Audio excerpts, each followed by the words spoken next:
আসসালামু আলাইকুম প্রিয় দর্শক, আমরা প্রায় 1 মাস 4 দিন আগে আমরা এই খালার বাড়িতে আসছিলাম। ওনার কথা মতো যে উনি ভিক্ষা করে 2 শতক জায়গা কিনছেন, কিন্তু একটি ঘর করতে পারেন নাই। আমরা বিশম্বর উপজেলা প্রশাসনের সহযোগিতায় আমরা তখন একটা ডোনেশন পেয়েছিলাম 3 বান টিন এবং 20,000 টাকা।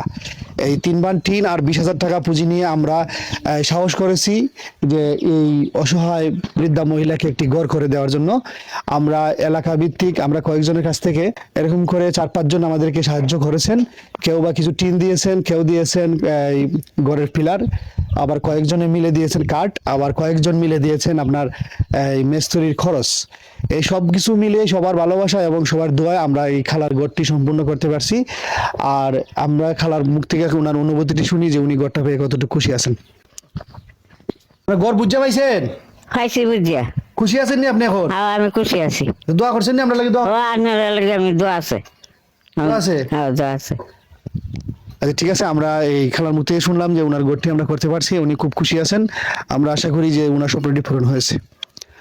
আমরা যে যেখান থেকে আমার ভিডিওটি দেখছেন প্রত্যেকে একটি মেসেজ দিতে চাই যে আমরা মানুষের জন্য, আমরা যদি মানুষের পাশে দাঁড়াতে পারি তাহলে এরকম অসহায় যারা আছেন তারা একসময় স্বাবলম্বী হবেন এবং তাদের যে গ্লানির মধ্যে আছেন, যে দুর্দশার মধ্যে আছেন, এটি একসময় মুছে যাবে।